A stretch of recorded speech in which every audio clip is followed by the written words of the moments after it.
Relationship advice. Update. My 25 male girlfriend, 22 female, wants to share our incomes. Thing is, I make roughly 7 times as much. Advice please. Original story. So here is the deal. Me and my girlfriend have been together for a little under 3 years, and have been living together for a few months.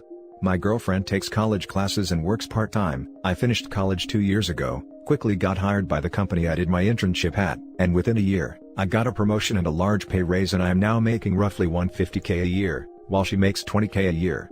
Now, she moved in with me a few months ago into the place I bought, so I pay nearly all costs, mortgage, electricity, water, etc. The only things she pays herself are non-essentials, like Spotify, phone bill, Netflix and so forth. Now recently, we got into a huge fight where she demanded we pool our money together, and spend what is left after essential costs together. Whereas currently, I pay basically every essential in my own stuff, use a bit to enjoy myself, and put the rest into my savings. Now, she seems to be jealous I got a lot more to spend, which is not really true since after monthly costs, I put the majority in my savings account. In my eyes, she already gets an easy ride, and honestly, she is just crap with the money she does have. She spends it on crap like stupidly expensive clothes, and then complains she is broke at the end of the month. So what do? I hate to put money in the way of our relationship, but if I am honest, I am questioning my relationship, as there is no way I am going to let her essentially spend my salary on stupid stuff. Now for the top advice before reading the update. I too would like a free 65K plus a year. So does my savings account. She wants to spend the rest? 60K? Dude. Girlfriend, there is no way I am going to pool money with you, because you are not responsible with your own money, let alone with mine. I already pay your expenses and am not going to sacrifice more money so you can spend more. Financial responsibility is important to me, and I hope you start making it important to you as well. Yeah, the fact that the only option she sees for the money is to spend it, is crazy. I ain't saying she's a gold digger. I say you propose a counter offer. Both of you keep your accounts separate, and she pays for half of the monthly living expenses. Might be a good one, haha.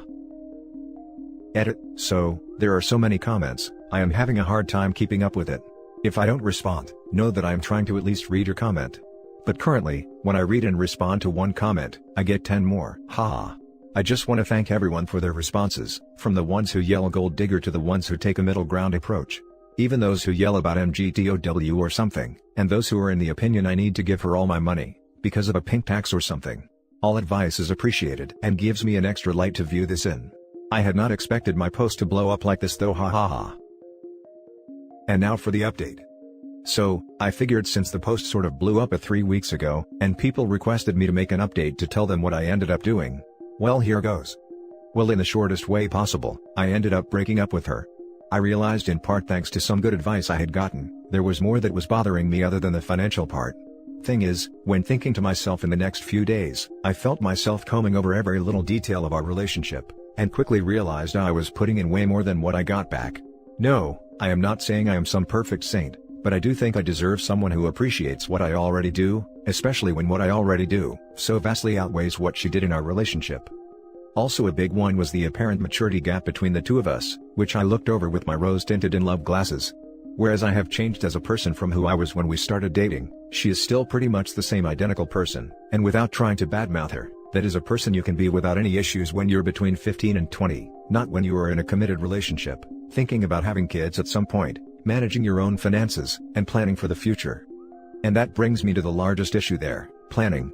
I am a planner, I look out for the future. I am not opposed to wasting some money to do fun stuff while I am young, but I don't want to risk ending up broke and unhappy when I am older because I refused to get serious in my youth, and this is where our personal views seem to clash to an extent where the good no longer outweighs the bad. She constantly lives in the moment, spends what she can spend, and is sort of used to an easy ride, where the biggest things she ever had to worry about are her grades. But for me, I have faced financial issues since I was young, so I know the value of money, and I know that planning can spare you a lot of hurt. I am not saying either of our views are superior or better, I am saying when you are supposed to be a partnership, but you wildly differ on the most basic foundations of that partnership, there is not much hope. As a result, I realized I did not see myself getting more committed to her, which means we sort of hit a roadblock in our relationship. I mean, I am not a fan of marriage from the get-go, but after such a long time, if you are not even remotely considering it, there is probably a larger issue. This argument about finances brought up a whole load of other issues for me, and honestly, I sort of started to dread what in my mind looked like me being expected to fund a lifestyle I, from the ground up, do not agree with. I realized I was losing my own self-worth by accepting this sort of stuff, and I realized the fact we had an argument about my money, and her demanding to spend half of it, made me feel like a glorified ATM. Now the breakup was really messy and her dad was a rock during the entire thing. He calmed the situation down a lot, despite him really hating what was happening, but I think he understood. I can't say I am not gutted about all of this. After all, this is someone I was with for roughly 3 years, and getting used to not having her or her family, who I was really close to, is difficult. But in the end, after the initial dust settled, I sort of feel liberated and a lot happier than I did a few weeks ago. I wish her nothing but the best in the future, and I know it has to be without me. As for me, I sort of feel like I get to start over, hopefully find someone a lot more suited to me in the future. But I won't be actively looking for one, as honestly, being single after such a long time in a relationship feels nice. I get to focus what little free time I have on myself, which is something I have not been able to do for a long time. I get to indulge in my hobbies properly and so forth. Anyhow, I want to thank everyone for their advice, and if I was rude to anyone, I am sorry, but at the time, I was in a crappy emotional position. But I am doing a lot better now, so whether you figured I was a douche and completely disagreed with me, or whether you think I was a good fella and figured I was right, or somewhere on the extremes or in the middle, thanks for your advice. Now for some comments. I would also like to share incomes with you. Haha, you and many others I think, given the private chats I got. This is surprisingly articulate. Kudos for the honest introspection. Thank you, took me a few days though. Very well written. I think you made the right choice. People change, and sometimes it's better to just move on. I just got out of a 5-year relationship, and I only realized how unhappy I'd been for the last couple of years when I was out of it. Was like a huge weight just disappeared. Also was like, holy crap. I have all of the closets now. After she moved out. Yeah, my closets are empty AF right now. I'm glad to read this update. You seem smart and kind, but without being a pushover. You'll be fine, and we'll find someone with the same goals as you. Good luck. Thanks. I was a bit of a pushover though. I am just glad I realized it so I can work on it. Now for the next story.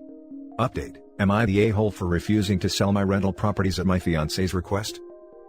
Original post. 2 years ago, I, 36 male, proposed to my fiancée, 30 female, and our wedding is going to be this coming summer.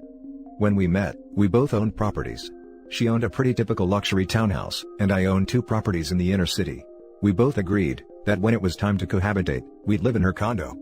I own an old 2-up 2-down duplex in a neighborhood that butts right up against an old industrial area, which I was living in until we moved in together, and on the next block, I also own a 4,000 square feet concrete block industrial building. I got them as part of a screaming package deal about 12 years ago, when you couldn't give property away in that neighborhood. I now rent the duplex to a couple of Hispanic families, and God I hope they never leave me, best renters ever, and I rent half of the factory building to a guy who does HVAC, and the other half to some microbrewery hipsters. The powers of gentrification have been at work in this hood for about half the time I've owned these places, and I'm making buku bucks on these rentals. I could lose my job tomorrow and not even blink. My fiancée does not see it this way. Ever since we've moved in together, she's been pestering me to sell the places. It's been ramping up the closer we get to the wedding. I keep telling her that as long as I own these places, it's a practically guaranteed third source of income, and would be invaluable if either of us hit a rough patch job-wise.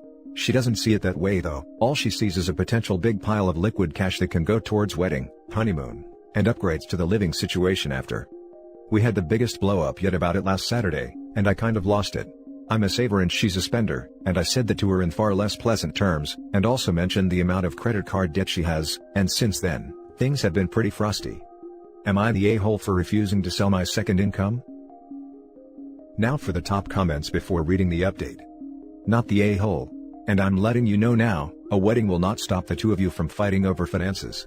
It sounds like you both handle money very differently, and she also seems as though she's eyeballing your cash, as a way of supporting her lifestyle. If I were you, I'd sort this out before getting married. Yep, she's seeing that potential pile of money and how she can spend it. You're stocking it away. This won't change when you get married. Dude, you need to take some introspection time before you get married. Also, you desperately need a prenup. Prenup. Not the a-hole. NTA. Most definitely see a lawyer and get a prenuptial agreement. If you split, she gets nothing from what you have now.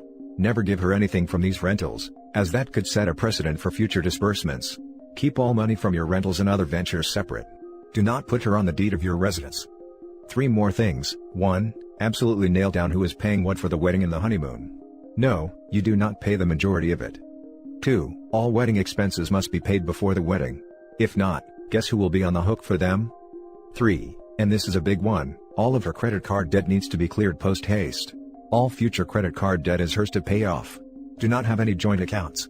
You might also get a copy of her credit report before you see the lawyer about the prenup.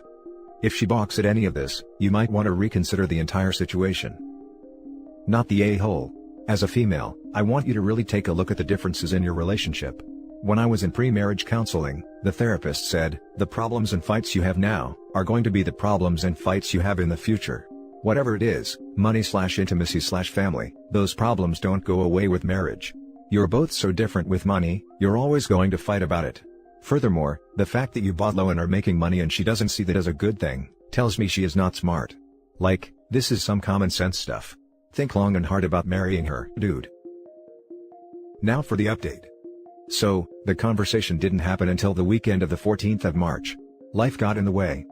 It started fine, but quickly went south and ended in a big fight that degenerated into a lot of petty crap slinging by the end. She accused me of not trusting her, fair, and I pointed out that her habits make it basically impossible to trust her with money anyway. Probably not my proudest moment. But I did again make it clear, in no uncertain terms, that the properties are staying in the LLC and I won't sell them, and that the financial decisions regarding them would be mine alone. I may have also had a few choice words about the princess for a day wedding she wanted. After a couple of weeks of avoiding each other, and not talking, and me sleeping in the basement of the townhouse, I said I wanted to hit the pause button and leave for a while. She was upset, but didn't say much. I loaded up my things and went to my parents' house and told them what happened. They told me I could stay as long as I needed. Somewhere near the end of April, I got a call from her dad out of the blue, what the hell, demanding to know what was going on, and why I'd broken things off. I tried to explain what had been going on, but he was the angry dad of an upset young woman, and I don't think much got through. That call ended with him calling me a scumbag and hanging up on me.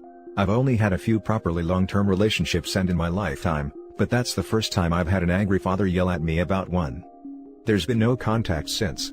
I'm sad that just over 4 years of my life with someone went up in smokes like this, but that's the way she goes, I guess. My parents didn't seem very surprised when I showed up, so maybe I really was the last one to know what was going on, like so many Redditors were pointing out. For some good news, and also the thing that reminded me to update my Reddit post, is that yesterday, I bought another house, one for me to live in. A tiny little brick post-war brick ranch in an old subdivision about 20 minutes from my rentals. It needs work, but I'm looking forward to having a project to take my mind off things. It's going to be strange living on my own again, but I think I'll manage. Now for some closing comments. Jesus, if my new partner and spouse-to-be had basically a third income, I would be high-fiving every person I met about how lucky we were. Damn dude, good job getting out of that one. It must be really hard seeing 4 years disappear, but sometimes we don't see the real person until it is too late.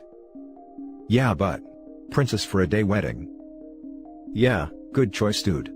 I could not imagine putting up with someone like that. I like to save and spend as little as possible. I also can't get selling all the properties, just to turn around and waste it all for a huge wedding or honeymoon.